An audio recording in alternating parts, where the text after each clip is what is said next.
Muy buenas tardes, ya casi noches, queridos amigos. Gracias por estar aquí un martes con Kardec. En esta ocasión estamos realizando este programa de relatorías. Hoy tenemos a María Elena Manga, quien es licenciada en Español y Comunicaciones de la Universidad de Pamplona, con una larga experiencia en la docencia. Va a compartir con nosotros este libro que se llama Acción y Reacción, un libro muy importante para los espíritas.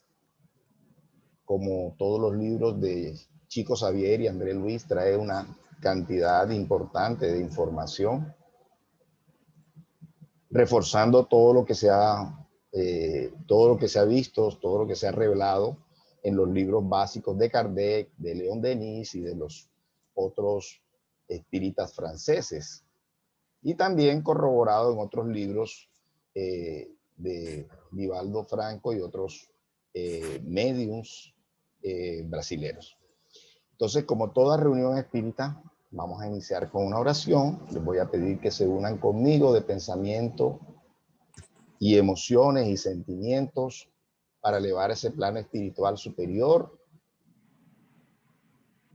Esta petición de asistencia, de ayuda, de guía, especialmente para nuestra conferencista María Elena Manga, y para nosotros, su auditorio, también que tengamos todos los canales mentales, emocionales abiertos para recibir todas estas enseñanzas que como semillas deben germinar y deben crecer en nuestro interior. Deben fortalecer nuestra fe, esa fe espírita, para que así sea del tamaño de una semilla de mostaza, pero que pueda, con ella podamos hacer grandes cosas para lo que vinimos, para lo que nos comprometimos con Jesús. Entonces, gracias a todos, encarnados y no encarnados, por su compañía, y quédense con nosotros, especialmente con nuestra conferencista. Muchas gracias y que así sea. Adelante, María Elena, la palabra es tuya. Bueno, buenas tardes a todos. Espero me disculpen cualquier error, cualquier cosa que se me pase, pues para eso estamos, para aprender. Vamos a hacer un relato del libro Acción y Reacción, Ley del Karma, Causa y Efecto. Esta obra fue editada por el elevado espíritu de André Luis al famoso medio Francisco Cándido Javier. El espíritu de André Luis se dedicó por más de 3 años a trabajar en la denominada Mansión de Paz, que era una colonia espiritual de la cual vamos a hablar, y vamos a nombrar diferentes casos que pasaron en esta historia. El espíritu de André Luis se dedicó por más de 3 años a trabajar en la denominada Mansión de Paz, que era una colonia espiritual, estudiando la ley de causa y efecto. Y como todo queda registrado y grabado en nuestra memoria, decía el instructor Druso, solo la reencarnación en la tierra nos ayudará a saldar nuestros errores con aquellos seres que nos amaron o que nos odiaron en anteriores existencias. Solo nosotros mismos podemos, con el sudor del trabajo o con el llanto de la expiación, lograr el pleno reajuste espiritual.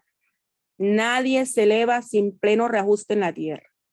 La reencarnación es un aprendizaje sagrado y es una ayuda regeneradora de nuestro propio destino. Debemos tener en cuenta que la doctrina espírita revive el Evangelio del Señor. Es la antorcha, es el farol que resplandece en la evolución de nuestro ser, porque es la que habla de la reencarnación. de que el espíritu no muere. Es la única que se ha atrevido a sacar a la luz eso, y por eso es la antorcha y el farol, que resplandece en la evolución de nuestro ser. La muerte del cuerpo no puede ser relegada a un plano secundario. De ahí la importancia del estudio de la situación espiritual, afirmaba el instructor Druso, que era el director anegado y amigo de la Mansión de Paz, escuela de reajuste, ayudado por los asistentes Silas, Honorio, la hermana Celestina y destacados asesores de las moradas de socorro espiritual. Hilario también era un visitante de la mansión.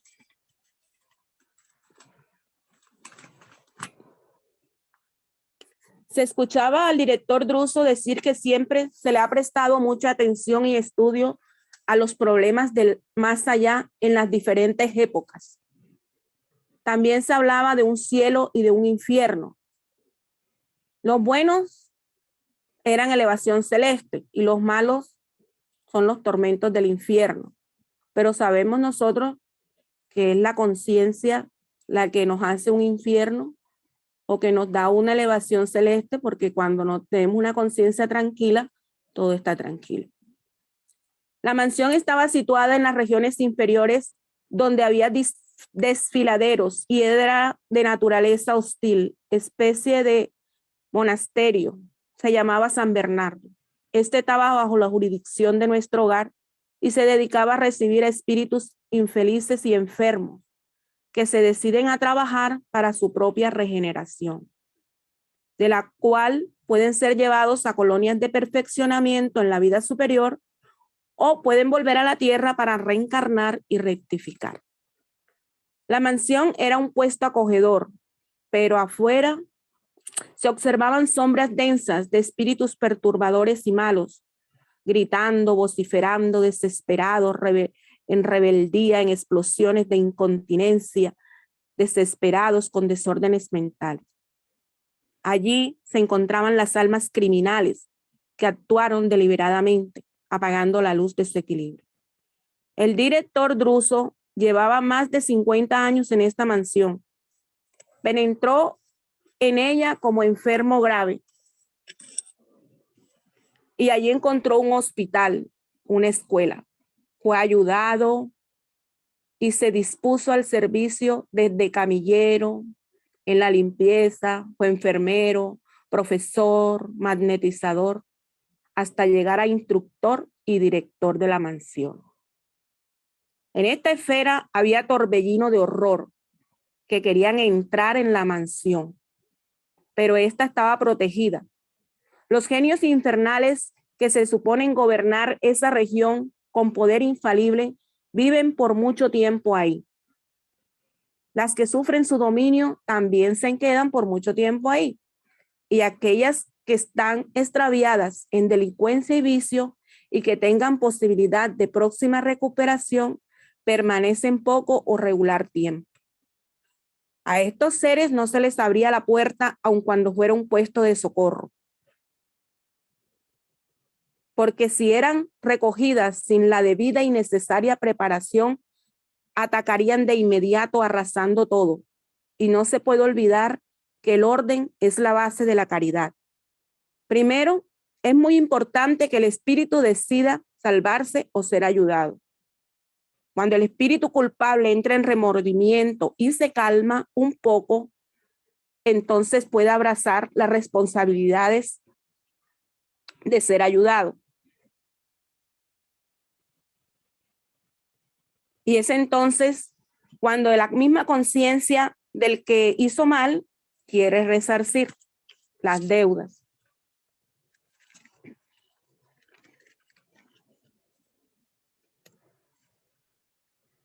Y es ahí donde entran al internado, o sea, a la mansión. Ellos entran donde son atendidos por espíritus trabajadores del bien que también quieren avanzar en su evolución espiritual. Y cabe resaltar algo muy importante, y es que todos los lugares infernales surgen, viven, desaparecen con la aprobación del Señor. y como región de sufrimiento se convierten en filtración al espíritu que quiere avanzar. Porque estas inteligencias rebeldes, criminales, trabajan para el Señor, que corrige el mal con el propio mal. Ya que la vida todo es movimiento hacia la victoria del bien supremo. Igualmente la tierra es un filtro de muchas encarnaciones para resarcir. El internado. El recinto era confortable, o sea, la mansión, pero la mayoría que lo llenaban eran de semblantes desagradables, tristes. Habrían asistentes, enfermeros amorosos que daban valor a los seres que sufrían. Eran 2 o 3 centenas los enfermos, la mayoría con deformidades fisionómicas, y las reuniones son hechas con mucho amor. Muchos creen que la muerte es el punto final a nuestros problemas, y hay otros que se creen privilegiados de la bondad de Dios por haber abrazado actitudes superficiales en templos religiosos. Cuando llegan allá, que creen que porque han asistido a un templo, porque oran mucho, eso les va a servir. No, son las acciones, son nuestros actos, ya. Aunque las oraciones no se pierden, siempre que sean al vuelta al bien. No nos damos cuenta que somos víctimas de nosotros mismos, de nuestro destino, pero también somos beneficiarios de la tolerancia divina que nos brinda la reencarnación para expiar, resolver, restaurar, reparar. Ciñéndonos a las leyes de la esfera carnal, tendremos la oportunidad de reencontrar viejos enemigos que se hallan bajo el velo de temporal olvido, facilitando la reaproximación de ellos. Estas eran las charlas del director Druso a las centenas de enfermos. Los enfermeros y asistentes que allí se encontraban, unos lloraban, otros se quedaban estáticos entre el consuelo y la esperanza. El instructor hablaba como aquel que enseña teorizando, pero con amor, como si todos fuesen sus hijos queridos de su corazón. También decía que supliquemos al Señor que nos conceda fuerza para obtener la victoria del reajuste. En esos momentos que él está dando unas charlas, ahí se acerca una señora y se le acerca y le dice que cuándo partiría la vida terrestre con su hijo. Ella era una señora que había descuidado a su hijo Paulo y traicionó la responsabilidad moral por el exceso de confort. Pero ella iba a regresar al estado de pobreza aquí en la tierra, recibiendo nuevamente al hijo, y como mujer joven y sin protección alguna,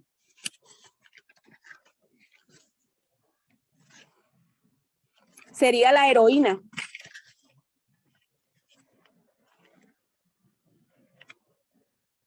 Sería la heroína para reformar al muchacho, ya que en la carencia económica será la inspiradora de él y le ayudará a regenerar en él la apreciación de la vida, porque él estaba sumergido en la decadencia moral, en la miseria, ya. Entonces con eso ella iba a rescatar eso, le dice el director de la casa. También se le acerca un viejito y le dice que está cansado de trabajar, que llevaba 20 años de estar conduciendo locos rebeldes al asilo y que quería disfrutar de un cuerpo en la tierra para descansar sumergido en la carne al pie de los suyos. El director lo mira, lo acaricia conmovido y le dice que no desfallezca, que debemos servir con alegría y que el día de nuestro cambio será determinado por el Señor. O sea, él decía que quería disfrutar de un cuerpo en la tierra, es porque en el mundo espiritual no hay descanso, no dormimos, siempre es trabajo para el bien no cesa. Hay mucho trabajo que hacer en el campo espiritual para el mejoramiento de los hermanos. Después otro joven se acerca y pregunta, ¿por qué se sufre del olvido después de la muerte física?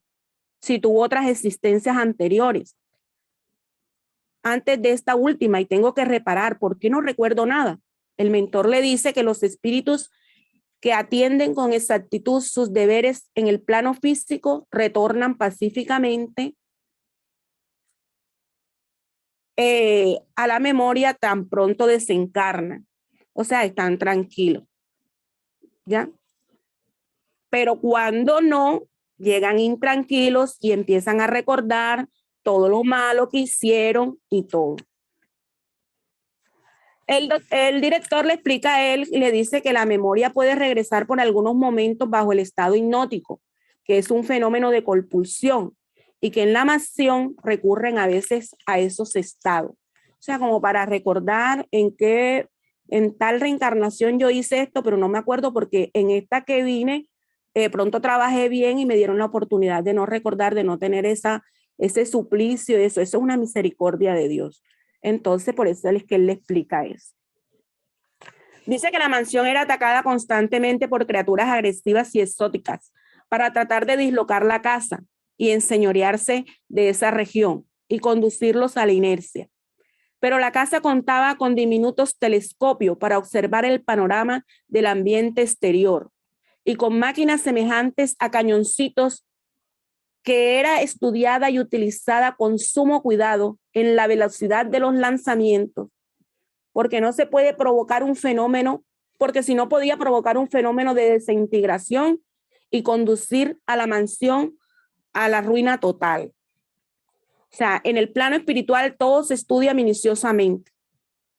La casa también estaba constituida por astas metálicas que la cercaban, o sea, para protección de los que estaban afuera, ¿ya? Otro caso que se vio era el de Cecina, una mujer que tenía una cuarta tentativa de aborto en el tercer mes de gestación y debería recibir a un hermano que se llamaba Jonás, próximo a reencarnar, pero ella no quería. Y el director dice que tenía que aceptarlo, que no podía, que no se podría ver frustrada definitivamente esa encarnación para ese hermano.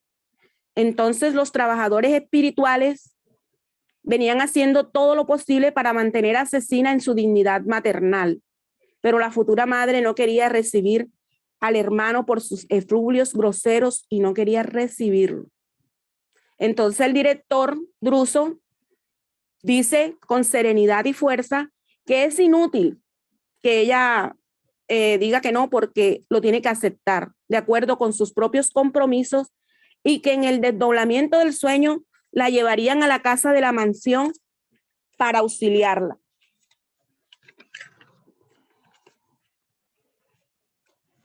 Con la necesaria intervención magnética, pues Jonás necesitaba internarse en el cuerpo físico por lo menos durante 7 años. Podemos deducir que de pronto el joven se suicidó en alguna encarnación y le faltaban 7 años para cumplir en la que había fallado. Y de pronto a ella, con tantas tentativas de aborto, de pronto para que con la desencarnación de Jonás, ella pudiera sentir el afecto maternal, o sea, fuera más materna, aprendiera ese gesto. Deduzco por la lectura. Bueno, este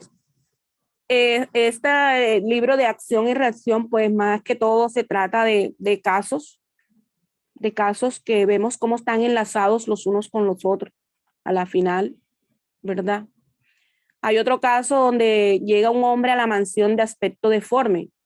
Parecía sufrir incalificable hipertrofia, mostrando brazos, piernas enormes, aumento de volumen del cuerpo espiritual. Su rostro era como esfera extraña.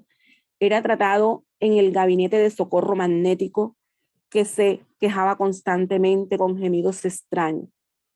El director lo trataba con benevolencia. Eso sí, que en la casa, en la mansión, todos los que trabajaban ya estaban dedicados al bien, a tratar con amor. Todos somos enfermos, ¿verdad? Y el que se quiere tener la disposición de tener la vuelta al bien. Ese aspecto normal hasta monstruoso resulta de los desequilibrios dominantes de mentes viciadas por impresiones de sufrimiento. Pierde así temporalmente el gobierno de la forma, permitiendo que se perturben los delicados tejidos del cuerpo periespiritual. Este era un desventurado hermano bajo una terrible hipnosis que fue llevado a esa condición por adversarios para torturarlo. Fijaron su mente en penosa recordación. Después de varias intervenciones magnéticas sobre la glotis, es cuando abre los ojos desorbitados y empieza a gritar. Que era Antonio Olimpo, el criminal, quien después de la muerte de su padre se vio obligado a repartir la herencia con sus dos hermanos jóvenes, Clarindo y Leonel. Olimpo pretendía convertir la propiedad en una gran fuente de renta, pero sus hermanos tenían ideas diferentes a las suyas y les estorbaban. Entonces él se maquinó un plan y acabó por ejecutar, porque él decía que solamente así podía ser feliz, aniquilando a sus hermanos y quedarse con la herencia para él solo. Entonces los invitó a pasear en un bote para inspeccionar un gran lago, o sea, ya solo tenía maquinado, de sus propiedades, pero antes le dio a beber a ellos un licor que los pondría inconscientes.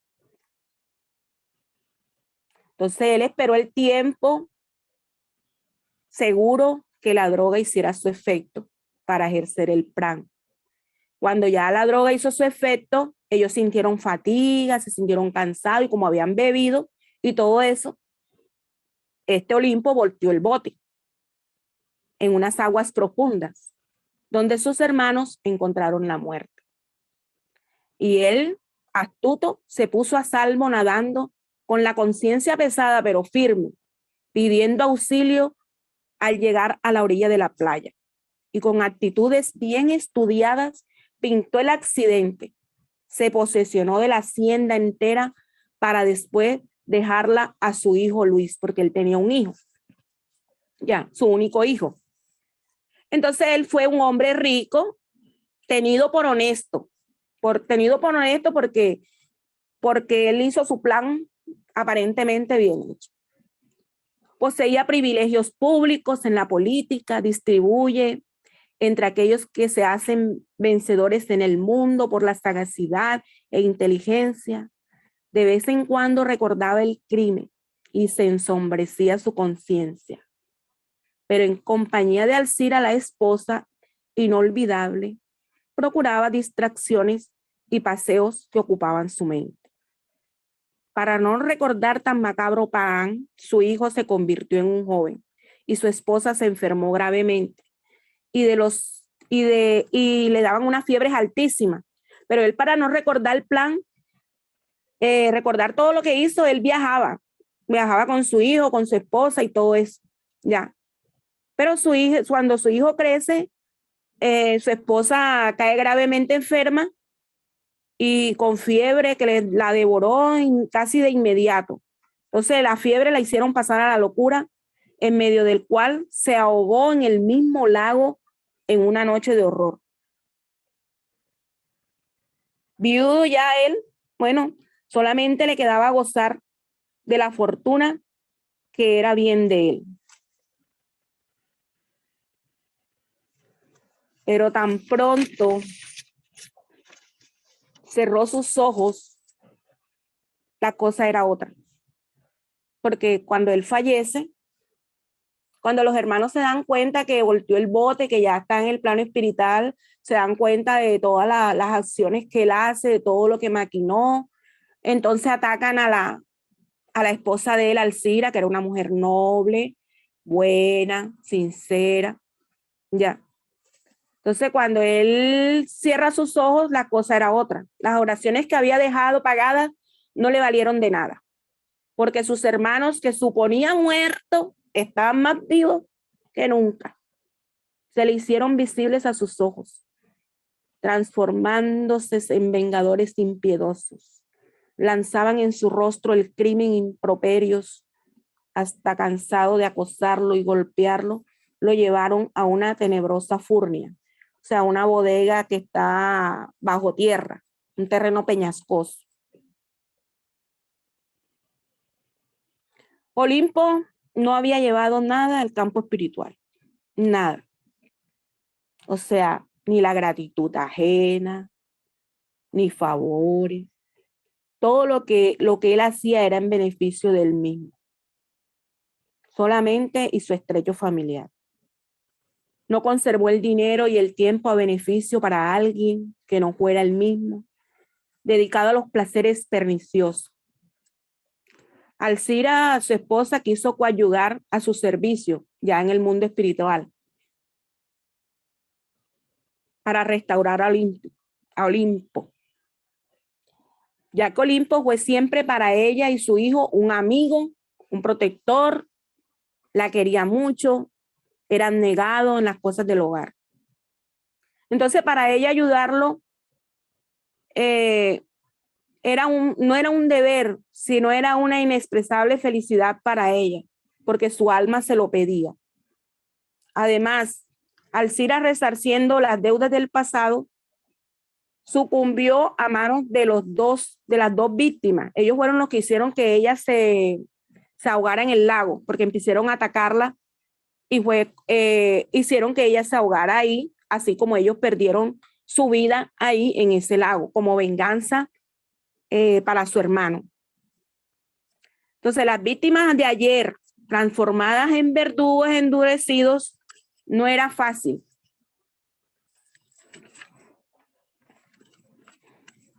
Había trabajo por hacer. La recuperación de Olimpo y su condición a la reencarnación exigía tiempo. Alcira, en obediencia, se dispone en oraciones y ruegos a la divina providencia del retorno a la carne para resarcir las deudas contraídas. La noble Alcira era amparada por los amigos de cierta colonia de socorro y hacía lo posible por ayudar a su hijo Luis, que también había quedado aquí en la tierra, al que dejó en la tierra y cuyos sentimientos estaban afinados con los de su papá, con los paternos. Y este también a la su vez estaba bajo la vigilancia de los dos tíos, los que habían ahogado los que el papá había ahogado en el lago. Ya, entonces ellos favorecían sus sentimientos mezquinos y sometían a su esposa y a los hijos a las más duras necesidades. O sea, Luis sometía a su esposa a las más duras necesidades, aún teniendo dinero, aún teniendo fortuna. O sea, pero todo eso lo hacían los hermanos desencarnados como venganza, ya. Era necesario, pero para convencer a Clarindo y Leonel, que eran los tíos que los habían matado, era necesario ir personalmente a la casa, porque ellos estaban posesionados de la casa de Luis, o sea, del hermano. Ellos inmediatamente se fueron para allá a hacerle la vida imposible a ellos. ¿Ya? Era necesario ir personalmente a suplicarle las disposiciones mentales para que se habilitaran al amparo de la mansión, para que ellos se pudieran preparar al renacimiento físico. ¿Ya? Conseguido eso, Olimpo regresaría al hogar del propio hijo y Alcira regresará después a la tierra y se unirá nuevamente en matrimonio en un bendito futuro. Clarindo y Leonel, o sea, los tíos, serían recibidos como hijos de Olimpo, cumpliendo así el compromiso moral de resarcir con sus hermanos y devolverle todo lo que él les quitó.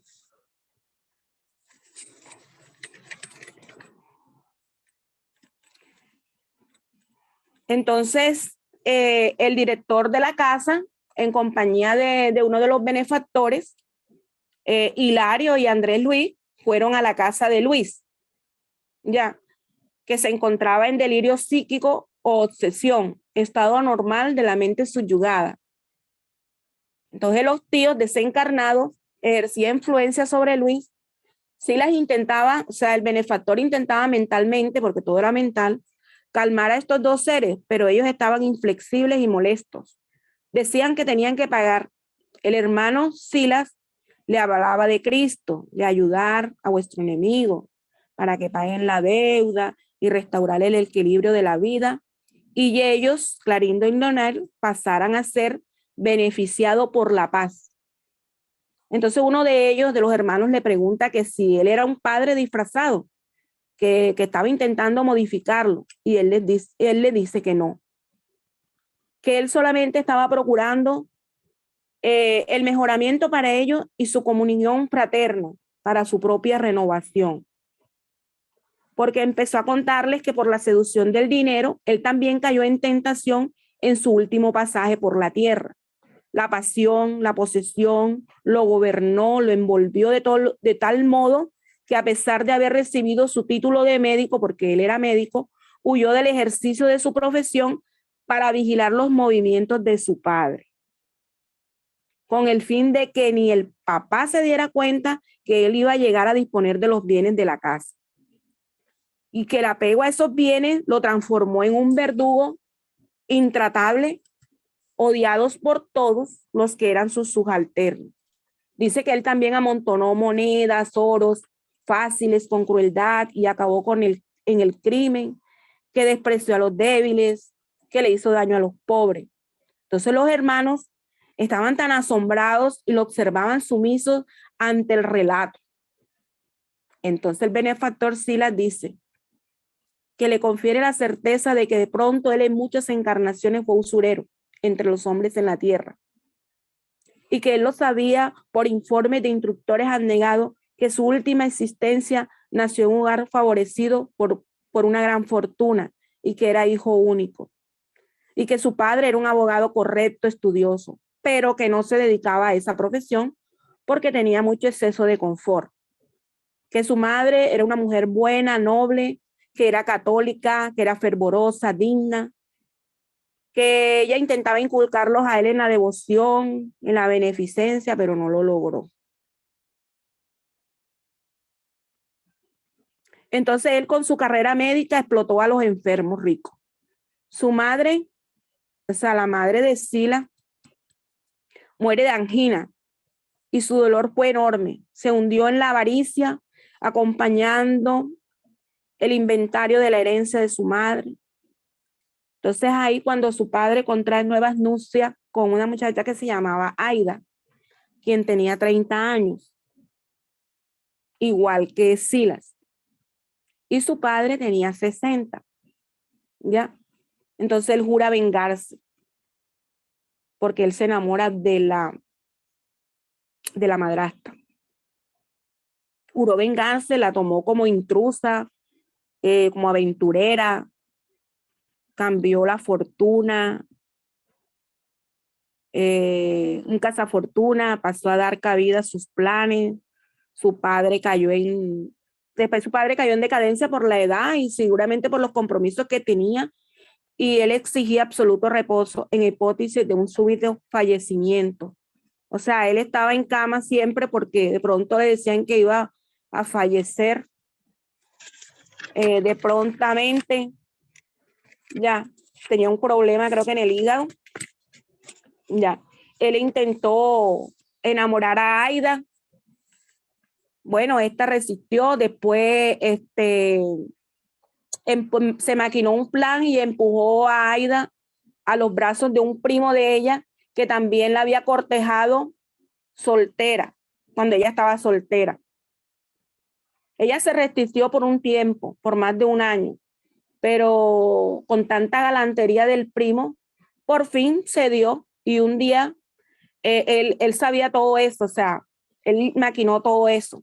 Entonces un día, sabiendo que los amantes se encontraban en una habitación y que él había dejado la puerta entreabierta con sumo cuidado para llevar a cabo su plan, con hechos premeditados y bien planeados, llevó a su padre a la habitación y los encontraron juntos. Su madrastra, o sea, Aida, profundamente herida en su dignidad, estalla en explosión de amargura. Pasan unos días y es asistida durante 2 semanas por médicos de confianza que conocían toda la tragedia de ella con el Señor.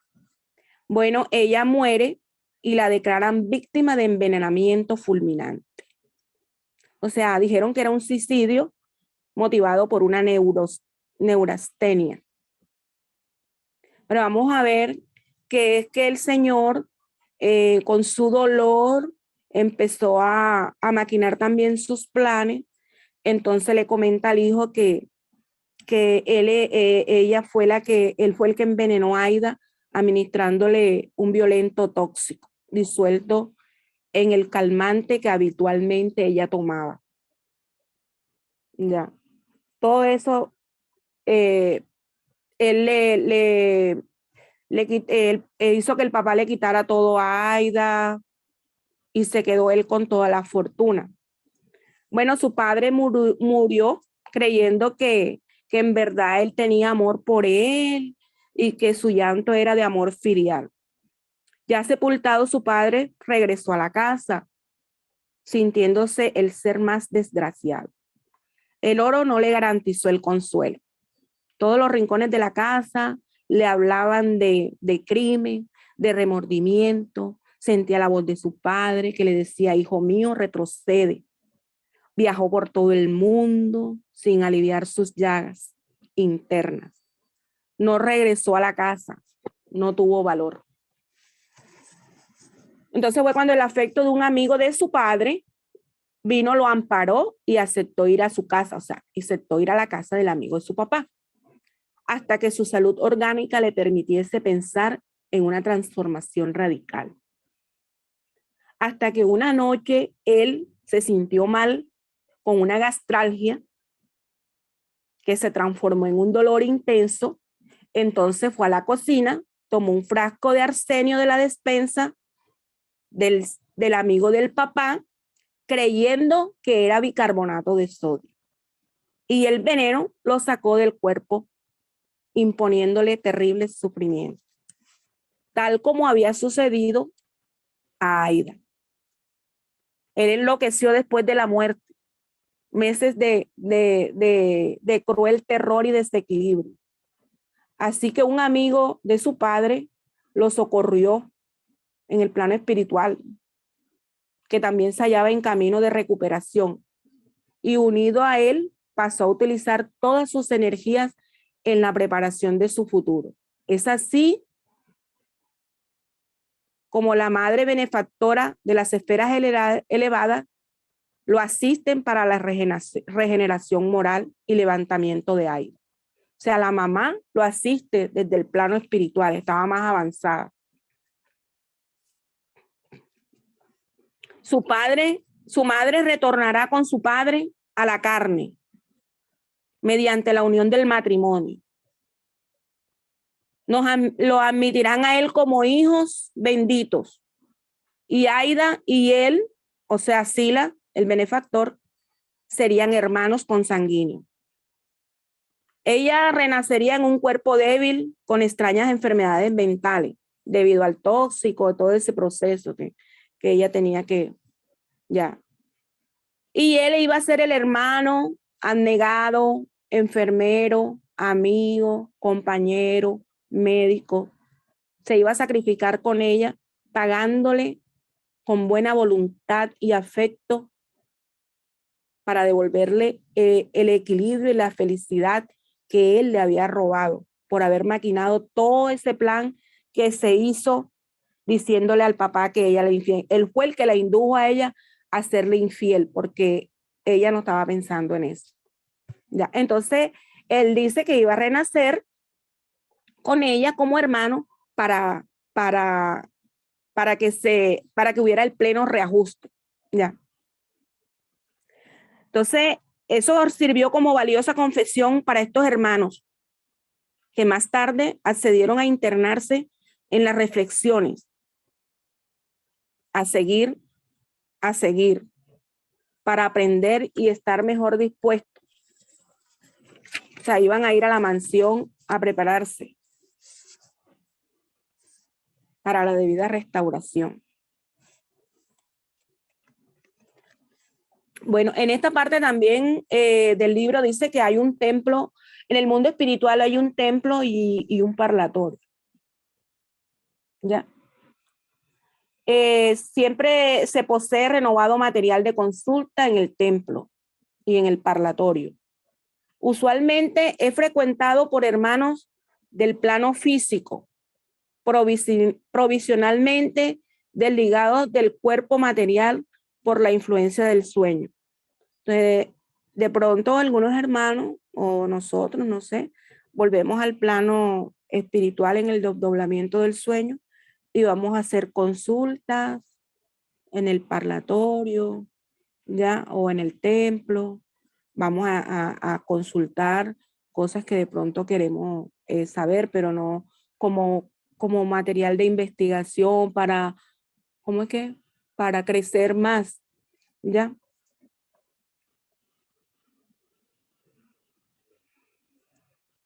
Y también era visitado por compañeros desencarnados que vagaban ahí en torno de la mansión a buscar confortamiento.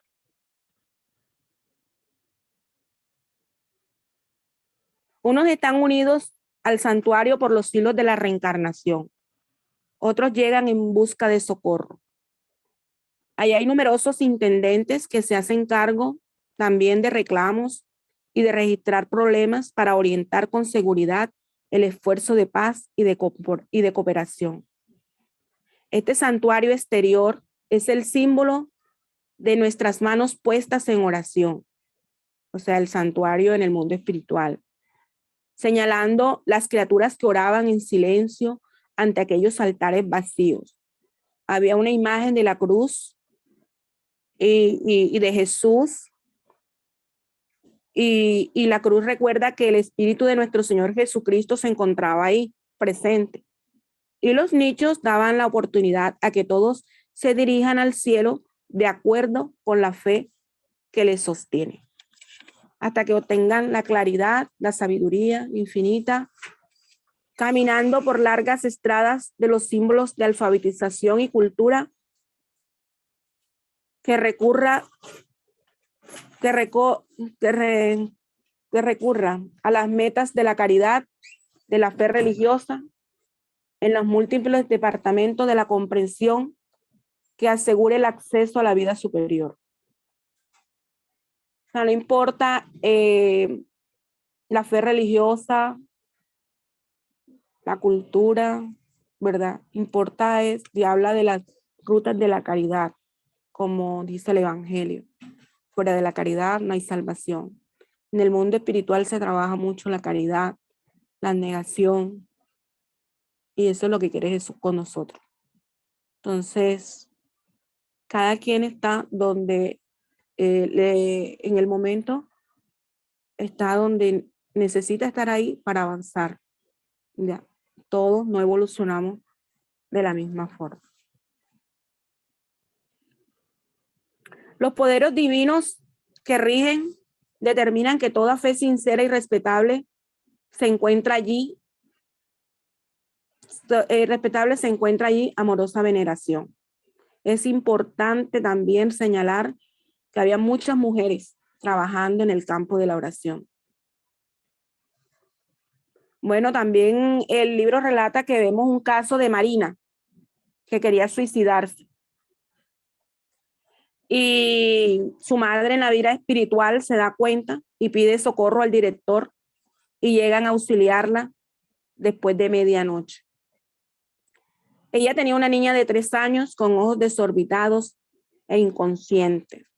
Gritaba día y noche, estaba como idiotizada, tenía muchos problemas. Ella quería envenenarse y ella tenía una copa con un líquido tóxico dispuesto a beber, pero antes Sila le habla mentalmente cuando llega ya a su casa, y ella no escucha con los tímpanos físicos, sino con los espirituales, y le dice que cómo puede pensar en la muerte sin la luz de la oración, que pidiera perdón a Dios e implorara. Entonces ella mentalmente dice que su esposo está enfermo en un leprosario, que su hija encontraría de pronto a manos que la ayudaran, que no tenía recursos, que estaba enferma, que tenía muchas deudas y que pensando que eso era lo mejor, o sea, el suicidio, Marina. Pero vamos a ver que Marina llegó a la mansión a ayudar a Jorge y a Sila. Marina fue ayudada en la mansión con el compromiso de rescatar a Jorge y a Silda.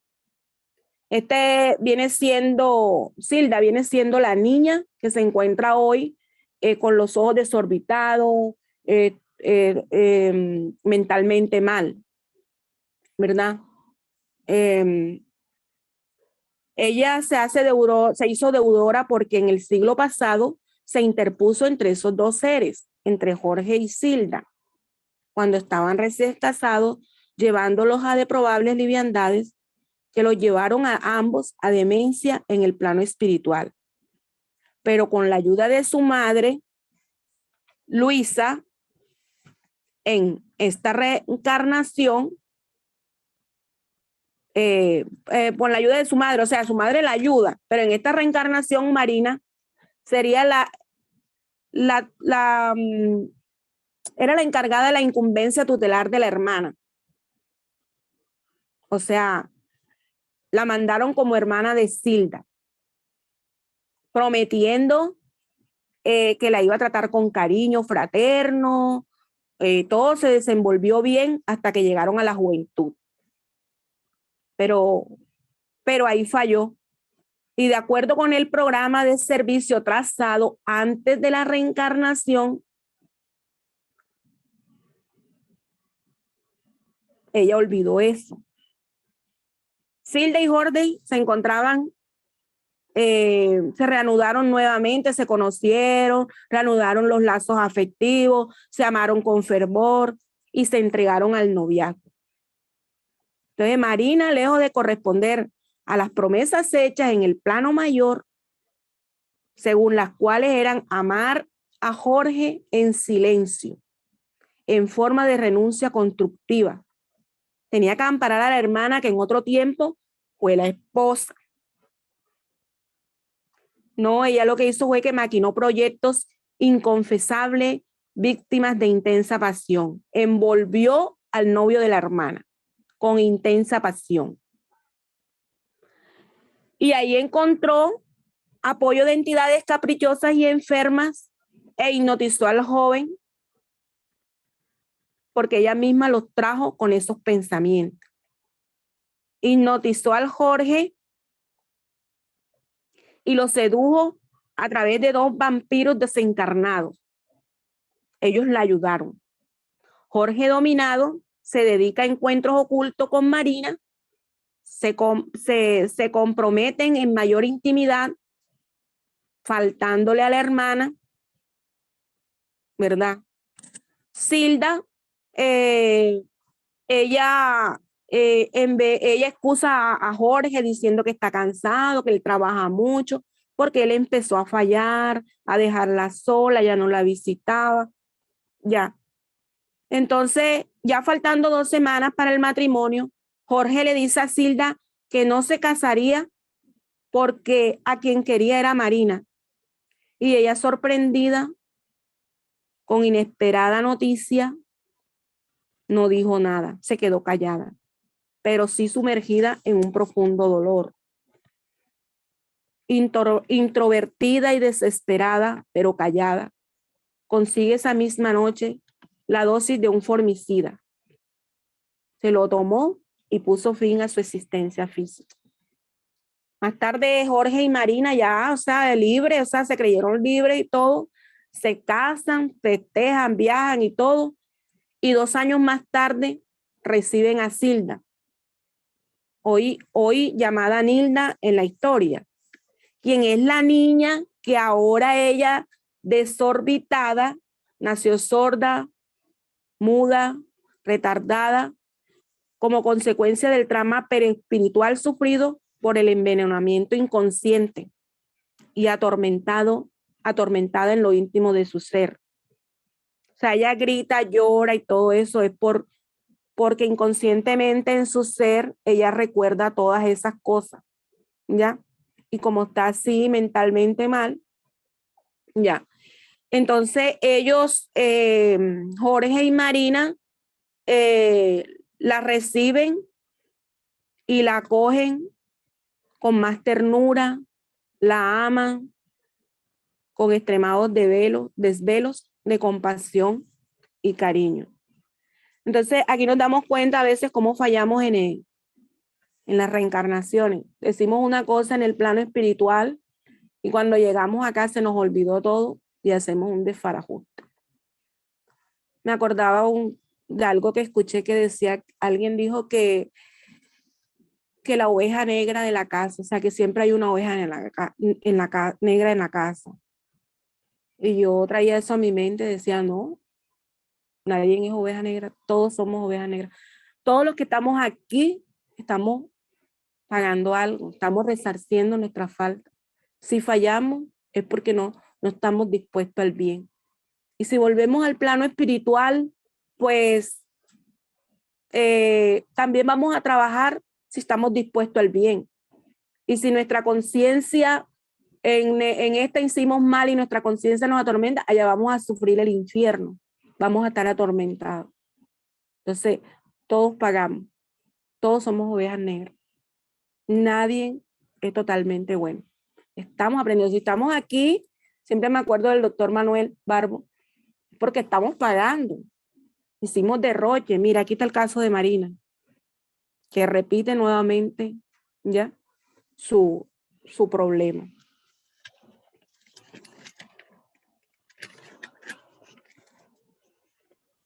Hay otro caso también, el caso de Poliana.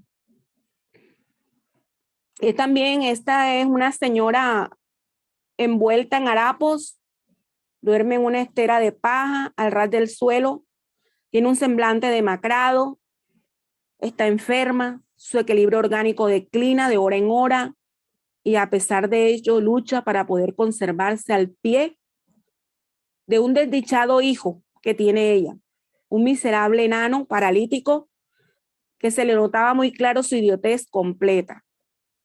Ella lo mira siempre entre aflicción y desencanto, pero el director de la casa con su asistente la fueron a ayudar a la casa porque ella ya estaba para desencarnar. En cualquier momento su cuerpo estaba decayendo, no tenía ayuda, era pobre, vivía alejada. Ella tenía que pedir de casa en casa para sostener a su hijo y estaba muy enferma. Entonces ellos fueron a auxiliarla, ya. Entonces el director ponía en práctica la asistencia para ella, ya que eso para ella era una dura prueba. Así que en horas de la noche, los generosos amigos de la mansión se disponen y la asisten con pases magnéticos, porque a esa hora de la noche no era fácil encontrar un encarnado y que llevara medicamentos a semejante sitio desierto, ni había allí recurso alguno. Bueno, ellos le dieron unos pases magnéticos en la glotis, administraron recursos fluídicos a la linfa pura y el hermano Sila activaba la sed de la enferma, obligándola a servirse del agua simple. Entonces, ya le habían convertido el agua en líquido medicamentoso. Ya. Y ella hace un esfuerzo, se levanta y toma el agua. Después de beberla, al rato ella se siente serena, sus ansias se calman, como si hubiera absorbido una valiosa poción calmante. Entonces el benefactor hace una oración por ella, pidiendo la bendición del cuerpo para que ella continúe en la senda redentora en que se arrastraba, que la ayudaran, le piden al Cristo y empiezan a orar. Después entonces el director les dice que observen a Sabino que estaba ahí, ya, el cuerpo del hijo. Por fuera era una dolorosa máscara de anormalidad, de aberración y ostentaba una cabeza muy grande, una sonrisa inconsciente y exhalaba olores fétidos que inspiraban compasión y repugnancia. Entonces el hermano, el benefactor, le dice a André Luis y le dice al hermano Hilario, que ellos recorrieron todos esos casos con él, le recomendó que ocultaran en su campo íntimo a Sabino, al hijo de la señora, y pasado unos minutos se sintonizaron con su onda mental, demostrando así que él vivía fuera de la realidad. Observaban que él se sentía y se veía con un traje bien puesto, influenciando a personas, dispuesto a crímenes, viudas, huérfanos, trabajadores humildes, esclavos, culminaban en flagelación por parte de él. Eso era lo que él mentalmente se veía, o sea, él se sentía así. Se veía en placeres aristocráticos y a su lado siempre la misma mujer, cuyo porte soberano revelaba que era Poliana, la mujer que habían ayudado, la que estaba envuelta en harapos ahora, ¿ya? Esa misma Poliana que yacía enferma en la estera de paja, ellos ambos cercados de lujo y oro, en el pasado habían manchado con sangre, o sea, estaban cercados de lujo, pero estaban manchados con sangre todavía, era resarciendo y se hacían insensibles a esas cosas que ellos hacían. Para la creencia terrestre vulgar, según es fácil comprender que Sabino es el idiota paralítico sordo mudo de nacimiento, o sea, para la ciencia terrestre, ¿verdad? Pero para el plano espiritual es un prisionero todavía peligroso, encarcelado en los huesos físicos, o sea, está pagando. Y este pobre compañero, sí, es digno de piedad. Lastimosamente, pues, habrá muchos seres así o quien, solamente Dios lo sabe. Dice que ese pobre compañero de probablemente caído practicó numerosos delitos en la tierra y en el plano espiritual. Y hace más de 1000 años, imagínense, hacían más de 1000 años que él sucumbía en la misma. Vanidoso, desprevenidos, en las garras de la criminalidad. Y de existencia en existencia, no empleó los recursos físicos, sino acumuló diversas calamidades de todo lo que había hecho. Abortos, suicidios, quiebras, calumnias, extorsiones, etcétera. Que era más fácil que pagar así en ese estado de idiotez que estaba ahí, pero su mente todavía estaba, en su campo mental todavía estaba acogido a las cosas del ayer que él hacía, o sea, no había progresado nada. Y Poliana había venido siendo su compañera durante múltiples jornadas, pero ella despertó más allá de la tumba a la realidad de la vida y sufrió mucho, pero aceptó la tarea de auxiliarlo en su recuperación, ¿verdad? Han venido de encarnación en encarnación y dice el hermano que por cierto pasará mucho tiempo, o sea que iba a pasar mucho tiempo todavía en esa situación hasta que él cambiara las decisiones de uno. O vemos otro caso, el caso del hermano Hildeu y Marcela. Eran almas en proceso de reajuste. De eso desde hace varios siglos. Y su última asistencia fue en Brasil, en la que ambos ya marido y mujer se entregan a difíciles experiencias, ¿verdad? Pero el muchacho Hildeu, después de casado, continúa en la irresponsabilidad, en la aventura, ¿verdad? Entonces, en este caso, él sedujo a dos jóvenes, hijas de un mismo hogar, y abandona a la esposa. Engañó a una de ellas, ¿verdad?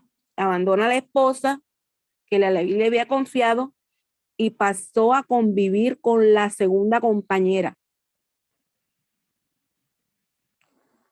que protegía el desarrollo de su hermana menor, que al borde de la muerte le habían confiado sus padres, eran dos hermanas. Pero a este muchacho no le importó, no dudó, y cuando ellas se hicieron jovencitas, las sometió a sus caprichos inconfesables, con pasiones y todo eso, y las llevó a la decadencia moral. Y cuando las llevó a la decadencia moral, ellas caen en sombras que las invadieron y se sentían aprisionadas en ese fango, sufriendo. La abandonada esposa era la misma compañera de Aura, sufrida, incapaz de soportar su soledad, ¿verdad? Cuando él la abandona, que él la deja, ella se siente incapaz de soportar esa soledad y acepta la compañía de un hombre. Pero este hombre era bueno, trabajador, y ella empieza a vivir con él maritalmente. Los días pasan, transcurren, y el muchacho Hildeun, que era el esposo de ella, seguía en su farra, en su desorden, ya. Él era joven relativamente, pero al pasar el tiempo, integralmente se venció por la intemperancia y el libertinaje. El cuerpo le fue cobrando, le fue pasando la factura. Entonces él regresa enfermo a buscar a la esposa, ya, a Marcela, que había destruido.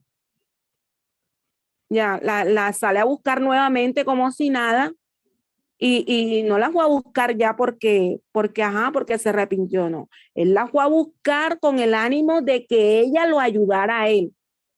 Ya. No para amarla, sino con el propósito de esclavizarla y convertirla a ella en enfermera, porque ella tenía que atenderlo a él porque él era el esposo. Ya. Pero su sorpresa fue que la encontró feliz y acompañada con otro hombre. Ese hombre se llamaba Roberto. Entonces él, motivado por los celos, porque no soportaba verla feliz y él enfermo, le da muerte al nuevo compañero de esta muchacha que se llama Marcela. Y como los abnegados bienhechores los ayudan, permiten que Marcela lo auxilie y tome su nuevo puesto de esposo en esta. O sea, vienen nuevamente, ella lo decide ayudarlo nuevamente, ya. Y entonces Roberto, al señor que él había matado, que se había convertido en su compañero, Hildeo lo mata, pero Roberto regresa como hijo al seno familiar de ellos. Y las dos muchachas que él las hizo caer en decadencia moral, las llevó a la amargura, que se llamaban Sonia y Marcela, son las dos hermanas, las dos hijas que él recoge más tarde, porque esas dos muchachas vienen como hijas de él y a ellas sí las quiere, las adora y todo, pero al hijo que nació, al muchacho no lo quiere, que fue el que él mató, ya. O sea, él recibe a Roberto. Entonces, pasa todo eso para que él pudiera lograr el reajuste, ya.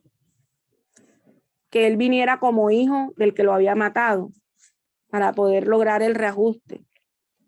Y las dos hijas venían como hermanas, que eran las que él había perjudicado y que ahora las adoraba, ¿no? En esta existencia, dice el relato. Dice que Marcela, o sea, la esposa, era dueña de sí misma. Aquí pasa algo, y es que con el abandono de los esposos, ella se veía obligada a las responsabilidades dobles.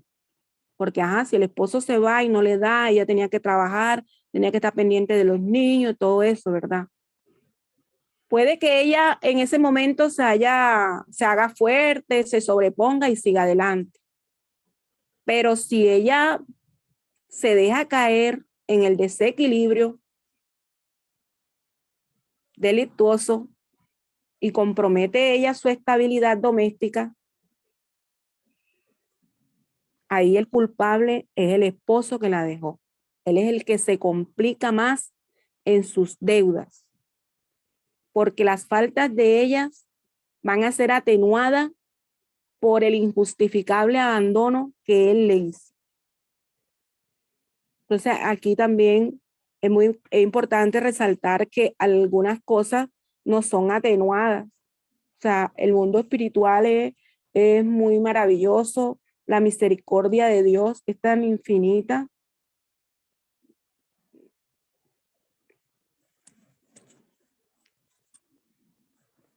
Vamos con otro caso. El libro más que todo puros hechos que pasaron dentro en el recorrido que hizo André Luis con Hilario y los directores y los benefactores de la mansión. Ellos fueron los que lo llevaron a ver todos esos procesos que se dan en el mundo espiritual y aquí en el plano terrenal.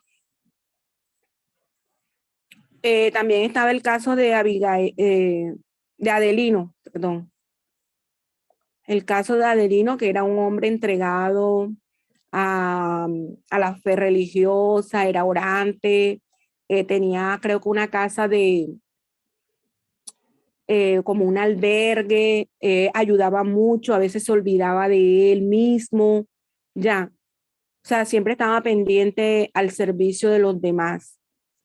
Él era un hijo bastardo, él fue un hijo bastardo de un joven rico que lo recibe como esclava. Y esta esclava desencarna en la hora del parto. Entonces, Martín Gaspar, que era joven, era su padre soltero, lo acoge, ¿verdad? Pero este Martín era de corazón endurecido, era orgulloso, era tirano, abusaba de las jóvenes, doncellas, cautivas, y en ocasiones las vendió con los propios hijos recién nacidos. Pero para él, para Gaspar, Adelino era el hijo predilecto. Martín era tierno con él, su dedicación no tenía límites, lo educó, lo amaba mucho, se convirtieron en compañeros inseparables en todo. Al punto que Gaspar, como él era hijo bastardo, ¿verdad? Al punto que Gaspar en ese tiempo lo legitimó como hijo ante las autoridades, haciéndolo partícipe de su herencia.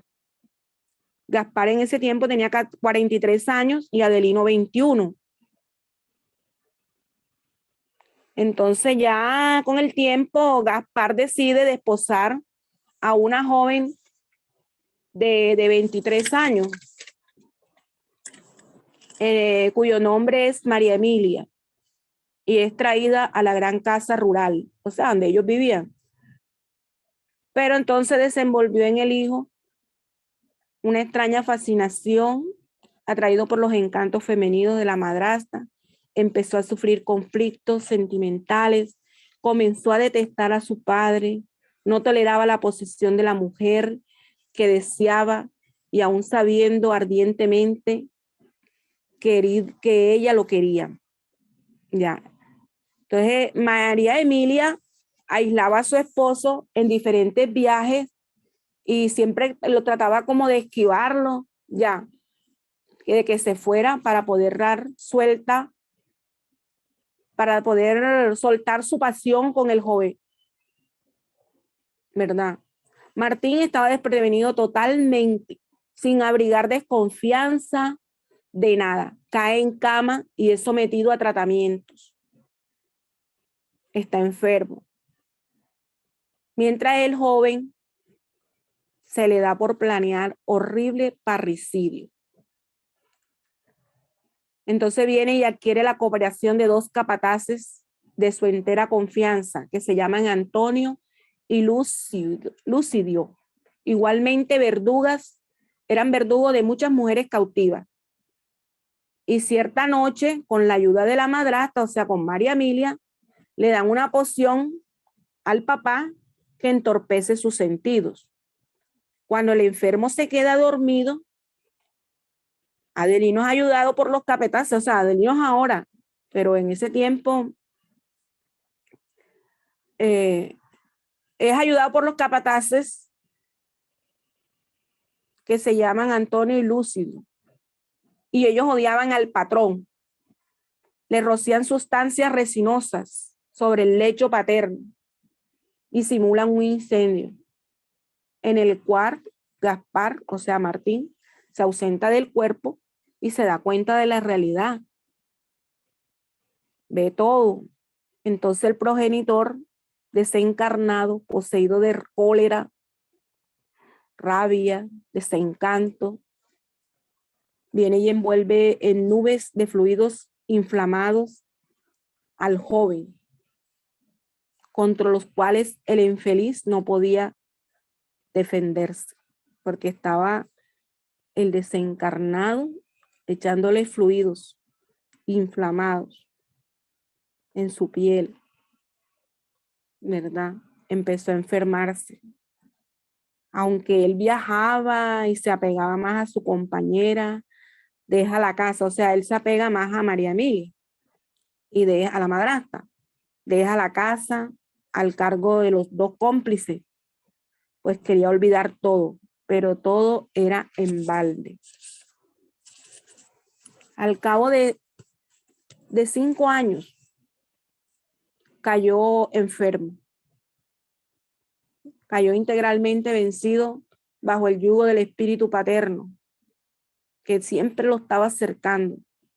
Se le abrió la piel en llagas, como si las llamas ocultas resecasen su piel.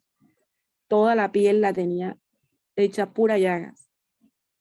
No hacía otra cosa que llorar, gritaba constantemente, arrepentido, y lo dieron por loco. Sufrió el escarnio, el abandono de su propio círculo doméstico, expirando y siendo víctima de tremenda flagelación. Entonces muere, ya desencarnado, vuelve y sufre tremendas humillaciones, y el padre lo arrastró a las sombras infernales. Allá su tormento fue de 12 años consecutivos, en las cárceles de las tinieblas, hasta que, amparado por los mensajeros de Jesús, lo rescatan. Y fue así como Adelino regresa a la tierra, sufriendo humillaciones, dificultades, huérfano desde temprana edad, como consecuencia de no haber sabido valorar en el pasado la ternura paterna que ese hombre le dio, luchando en extrema pobreza, con muchas enfermedades.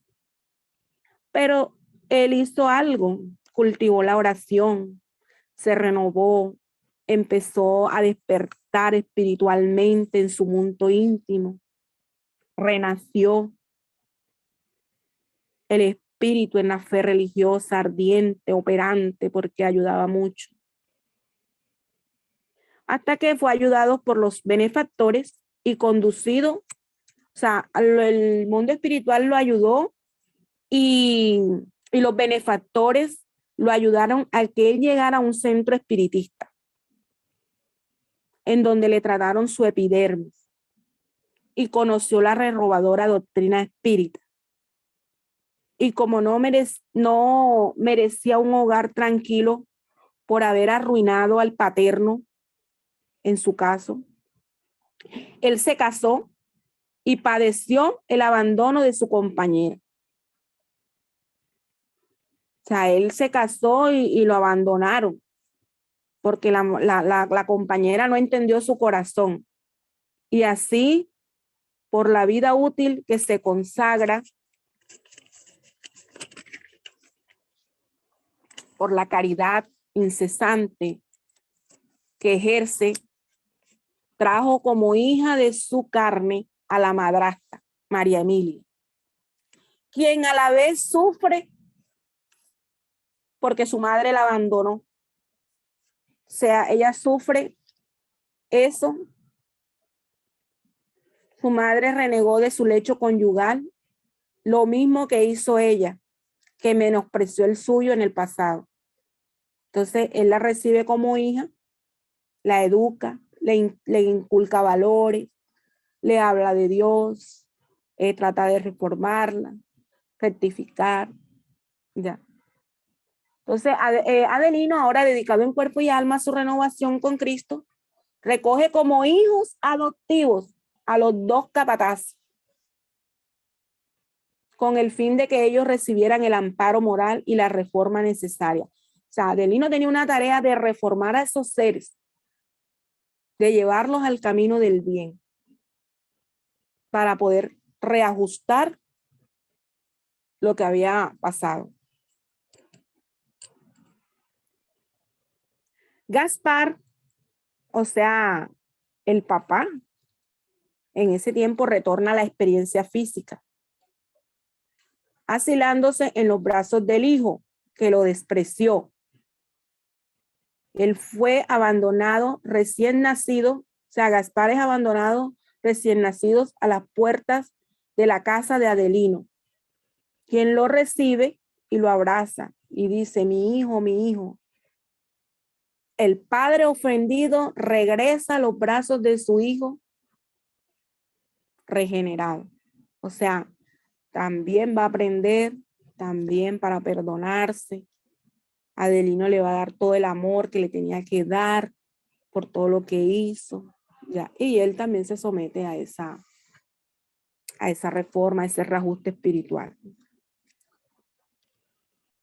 Entonces aquí vemos también cómo los benefactores lo ayudan a él a llegar al centro espírita, y todo ese trabajo de caridad, que no se cansaba y siempre estaba pendiente de los demás, casi no tenía tiempo ni para él. O sea, le sirve mucho para su reajuste, y es ayudado porque lo ayudan bastante.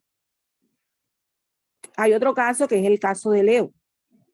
Era un hombre enfermo que ya estaba en los últimos recursos de su existencia, y los benefactores colaborarían en el descanso que ya él se había hecho acreedor. Era víctima de una tuberculosis pulmonar, estaba en un pabellón de hospital para indigentes, y allí estaba con la mirada calma, lúcida, revelando perfecta conformidad con los sufrimientos que lo conducirían al término de su vida terrestre. Leo, moribundo, espera la señal de partida, sereno y con bravura del alma. Sentía la presencia de los benefactores, podía oírlos, pero no con los oídos de la carne, sino con los del espíritu. Le preguntan que si tiene miedo, y él dice que no puedo tener miedo mirando la escultura de Cristo en la pared que había en el hospital. Decía que era su Salvador, sabía que su fin estaba cerca y que solo la presencia de los benefactores le suministraba muchas energías a sus pechos exhaustos mediante espacios balsámicos. Ya lo estaban ayudando, lo iban a ayudar en su proceso de desencarnación, pues había sido un hombre que pasó su prueba sin reclamar, sin rechistar, la asumió, no se rebeló. Ya. Dice que le decía a los benefactores, solo todo mentalmente, que estaba solo. Sus padres, que hubieran sido sus únicos amigos en el mundo, ya habían dejado la tierra. Entonces ahí cuando dice que empieza a contar más que todo la historia, dice que cuando era un joven enfermo, él era un joven enfermo, y con la muerte de sus padres, él tenía desórdenes orgánicos. Su hermano Enrique lo declara incapaz por derecho a la herencia que le tocaba de grandes bienes, y Enrique se valió de su infortunio obtuvo de la justicia documentos que lo acreditaban como tutor de él. Además de eso, no solo con eso se convirtió el hermano en el enemigo cruel. Se posesionó de todo y lo internó en un hospicio. Sufrió muchos largos años de aislamiento, padeció por sus desequilibrios mentales, ya. Pero luego salió de ahí y nuevamente Leo corre a su hermano, corre donde su hermano para ver si lo acoge, lo ayuda, y este no lo expulsa. Leo trata de recuperar sus bienes con la justicia, pero no le fue posible. Entonces él intenta obtener un trabajo digno, ¿verdad? Pero él todo lo hace sin reclamar, sin rebelarse, sin rechistar, asumiendo todo eso. Pero solo él empieza a buscar trabajo y solo puede obtener un empleo de sereno, o sea, los que cuidan en la noche, nocturno. Entonces el frío de las noches lo acosó, adquiriendo así la terrible enfermedad que tenía. Entonces los benefactores le preguntan sobre Enrique y él le contesta: pobre Enrique, tendrá también que morir y dejará su cuerpo. ¿No debo compadecerme más bien por él? Entonces él decía que debía compadecerse más por él, ¿ya? Entonces, Leo estaba tutelado por la mansión. Él estaba rescatando su deuda expiante.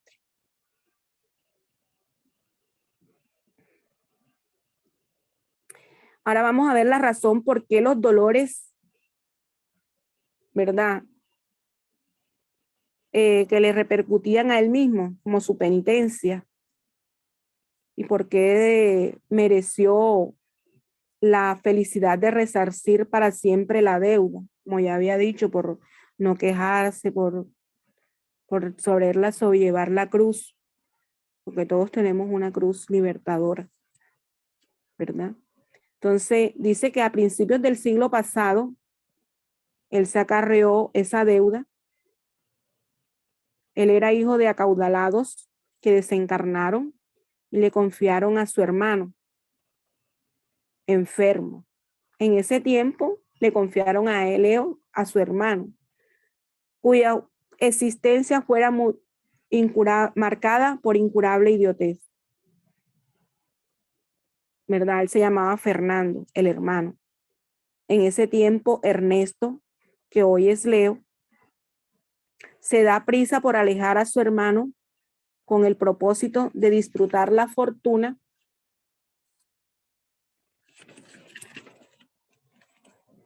de la cual ambos eran herederos. Además, él estaba joven y quería disfrutar de fiestas, amigos, hacía recepciones fastuosas, era orgulloso de la casa, del panorama doméstico, pero se avergonzaba del hermano, al que le prohibía estar presente en todos estos agasajes sociales, ¿verdad? Pero Fernando no entendía sus órdenes debido a su idiotez, a su hermano. Entonces, él vino y dispuso al fondo de la casa una enrejada prisión para meter al hermano y lo excluyó del núcleo familiar. Lo mantuvo encerrado. Apenas solo podía disfrutar de la presencia de algunos esclavos que lo atendían. El hermano vivía como un infeliz animal, mientras que Ernesto, hoy Leo, satisfacía los caprichos de sus mujeres, sus viajes, recreos, joyas, extravagancias, y fue ahí cuando empezó a agotarse la finanza. Y él sabía que solo podía reequilibrar eso con la muerte del hermano. Ya, el joven era mentalmente enfermo, pero daba muestras de fortaleza física. A veces le daban una cierta bronquitis crónica que incomodaba, pero luego se recuperaba. Entonces, observando esto, su hermano, Leo, el que estamos hablando ahora, planeó un siniestro plan para conducirlo rápido a la muerte. Recomendó a los sirvientes que lo pusieran todas las noches en un gran patio, supuestamente para que reposase. ¿Verdad? Era para ver si le daba más bronquite y se moría rápido. Pero no obstante, el joven resistió, aunque sufriera alguna vez de en cuando alguna crisis. Esto duró 2 años y valerosamente superó esa prueba, ese muchacho. Mientras tanto, Ernesto, hoy Leo, sentía la angustia económica y solo la herencia que le tocaba a su hermano Fernando le solucionaría el problema. Avariento, envilecido, decide soltar a 2 esclavos que él tenía y eran delincuentes, que se hallaban encadenados en su domicilio. Los soltó con la condición de que se fueran lejos. Y después, cuando él lo vio partir, buscó al lecho de su hermano y le entierra un puñal en su pecho. Lo mata. Hizo creer a los demás presos, que los presos habían matado a su hermano, que eran los autores del crimen. Y haciéndose inocente, se hizo dueño de los bienes del hermano Fernando, con la plena aprobación de los magistrados terrenales. A pesar de llevar una vida regalada en la carne, al desencarnar, entró en la extensa línea de expiación. Pero Fernando, el hermano, olvidó las ofensas, pero castigado por los remordimientos, Ernesto hoy Leo entró en comunión con los agentes de las sombras y vagó mucho tiempo en tenebrosos paisajes hasta que fue recogido en la mansión. Fue convenientemente tratado para que lograra el necesario reajuste. Igualmente que Fernando, que desencarnó con el tórax perforado por el puñal, Leo hoy se despedía del cuerpo con los pulmones destrozados, pero debido al procedimiento correcto que adoptó ante la ley. O sea, como quien dice, fue suave lo que él vivió. Ya, porque, o sea, a aquel le quitaron la vida imprevistamente y a este como que la enfermedad. Más adelante vemos eso. Dice ¿cómo es? Que así como se vertió la sangre y le sucedió al hermano con el puñal, así Leo también botaba sangre por su boca, ya, pero estaba afectado su tórax, ya. Acá no era el puñal, aquí eran los batallones de bacilos asesinos que se estaban consumiendo a Leo. O sea, ahí entra la acción de la justicia. Dice el hermano Druso. Pero como él tuvo atenuantes porque trabajó, no se quejó, asumió toda la responsabilidad, la llevó con paciencia, soportó todo lo que tuvo que vivir en esa encarnación para su reajuste, pues fue ayudado por el mundo espiritual. También nos hablan de los rescates colectivos. Dice, María Elena, ¿te falta mucho todavía? no, ya.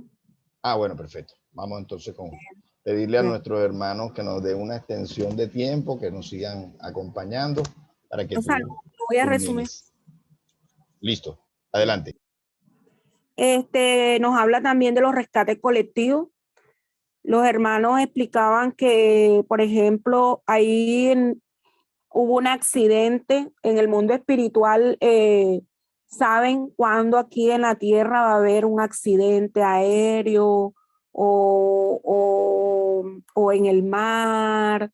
O saben todo, ¿verdad? Y cuando son colectivos, que son varios, ellos son agrupados por causas parecidas. Como por ejemplo, en el plano aéreo decía que habían como 12 personas que iban a morir en ese accidente aéreo para rescatar sus deudas, porque algunos se habían suicidado tirándose de torres altas. Algunos se te habían tirado por despeñaderos. Ya, o sea, los casos todos eran parecidos. Hablaba del rescate. Todos los benefactores se mueven a auxiliar a todos los accidentados, ya ellos saben coordenadas. Algunos se quedan pegados en el cuerpo, a ellos los ayudan, algunos salen del cuerpo, se encuentran desorientados, también los ayudan. Pero cuando son colectivos es porque hay un factor común que los une y el programa del mundo espiritual los recoge para que sean colectivos. O porque estamos comprometidos con las leyes de la naturaleza, por ejemplo, un terremoto o algo así. ¿Ya? También nos habla de las sanciones y de los auxilios. ¿Ya? Que ahí nos habla del dolor. Está el dolor por evolución, está el dolor por expiación y está el dolor por auxilio. Nos dice que el dolor es uno de los elementos más importantes en la vida. El hierro bajo el martillo, la simiente en la cueva, el animal en sacrificio, así como la criatura llorando irresponsablemente o semi-inconsciente para desarrollar sus propios órganos. Es un dolor de evolución, sufren dolor. Aquel dolor que se actúa de afuera hacia adentro, perfeccionando el ser. Eso nos ayuda a progresar. En cambio, el dolor de expiación viene de adentro hacia afuera, marcando la criatura en el camino de los siglos, deteniéndola en complicados laberintos de aflicción para regenerarla ante la justicia divina. También nos habla del dolor de auxilio. Dice que en muchas ocasiones en la lucha humana nuestra alma adquiere grandes compromisos y en este o aquel sentido y logramos ventajas de nuestros benefactores. A veces nos mandan una enfermedad para que no caigamos en el abismo de la criminalidad o con frecuencia para un servicio preparatorio para desencarnación, para que no seamos acogidos por sorpresas arrasadoras en la transición de la muerte, como el infarto, la trombosis, la hemiplegia, el cáncer, penosamente soportado, constituye muchas veces dolores de auxilio. Y nosotros lo vemos como el fin, vemos como malo, ¿no? Y ese es una acción benéfica para que nos disciplinemos, porque cuando estamos enfermos tratamos de cambiar, nos hace cambiar a muchos, pues, al que quiere. Entonces, Dios en su infinita misericordia, en su infinita bondad, permite todas esas cosas para que nosotros aprendamos y tengamos reajuste en el cuerpo físico. Debemos valorar nuestro cuerpo físico, debemos valorar nuestras facultades mentales, debemos valorar todo. Nada en el universo se pierde. Y muy agradecida con nuestro Padre Celestial por toda esa bondad inmensa de ese mundo espiritual maravilloso. Bueno, sin más, pues gracias a todos por escucharme. Muchas gracias, María Elena. Realmente es un banquete espiritual el que nos has dado con todas estas descripciones. Tenemos acá una pregunta Dice, saludos desde Guatemala. ¿Cómo puedo cambiar el rumbo de estas expiaciones? ¿Podrías responder?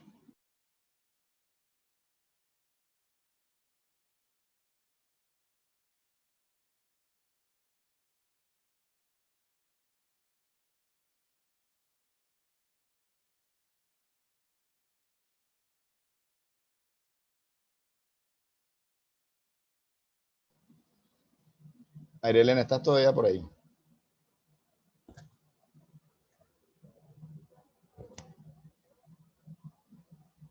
Te repito la pregunta. ¿Cómo puedo cambiar el rumbo de estas expiaciones?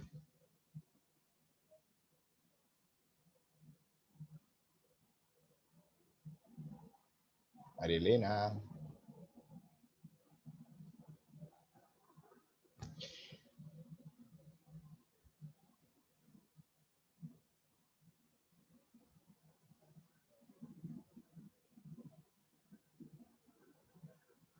No me deje. A ver, ¿me Sí, escucha? sí, Ajá, ahora sé sí. qué pasó. No, no sé qué pasó con el micrófono. Ah, bueno, bueno. No, que te hacen una pregunta escrita. Dice, ¿cómo puedo cambiar el rumbo de estas expiaciones? O sea, de estas expiaciones que tú has nombrado. Con el cambio moral, la reforma moral.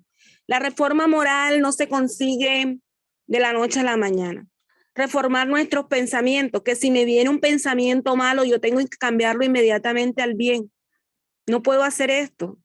O sea, analizar, tampoco nos vamos a volver paranoicos, pero sí tratar de pensar siempre en el bien, de de cambiar nuestras actitudes y vicios que nos repercuten. Ahí está el cambio, porque somos ayudados en la medida que nosotros cambiamos.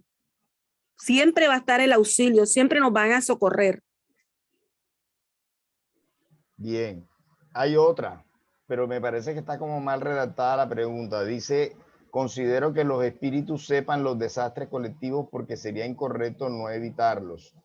Me imagino que lo que quiere decir el compañero es que no está de acuerdo con que sabiendo los espíritus que va a haber un desastre colectivo, no los evitaran.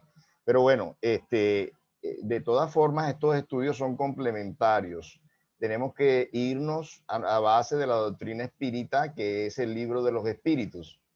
Este, Allí podemos mirar más ampliamente la razón de ser de todas estas situaciones. Muchas ¿puedo veces los decir? mismos espíritus, o sea, las mismas víctimas de esos desastres piden. No es la única manera de espiar, porque también con el amor, con la ayuda uno puede espiar, pero los mismos espíritus son los que a veces piden desencarnar de la misma manera de pronto como ellos han hecho desencarnar a otros. No sé si quieras decir algo más tú, María Elena. Sí, nosotros somos los que programamos nuestra encarnación, sabemos todo, y además Dios es un Dios misericordioso. Entonces, ¿dónde estaría el reajuste? ¿Dónde si ellos saben y van y socorren? No, algunos tendrán que pasar por otro, otros cancelarán de otra forma. O sea, cada experiencia en el ser humano es diferente. Las deudas mías son diferentes a las tuyas, pero de pronto pueden estar ligadas. O sea, unas se ligan con las otras a veces, ya por los lazos del ayer, ya. Pero lo que tenemos que tener en cuenta es que el mundo espiritual es muy maravilloso y nos socorre a todos, aún a los que han hecho cosas que no deben, los ayuda. Cuando el ser mismo se dispone a cambiar. Ok. Hay un hermano Rosenberg Rivadeneira que creo que amplía un poquito esto y creo que sirve. Dice, Ah, cuando la bueno, expiación claro, está todo pactada aporte o es bueno. aceptada, cuando la expiación está pactada o aceptada por los males del pasado, debe cumplirse con Exacto. ella. Creo que Bueno, no puede ser evadida porque se produce un estancamiento en el proceso evolutivo. Con las mejoras morales se evitan expiaciones futuras. Creo que es lo que he entendido de lo que he leído. Es lo que ha complementado Rosenberg. exactamente, así es. Bueno, María Elena, entonces te pedimos que concluyas esta bonita charla con tus oraciones, ¿te parece? Ok.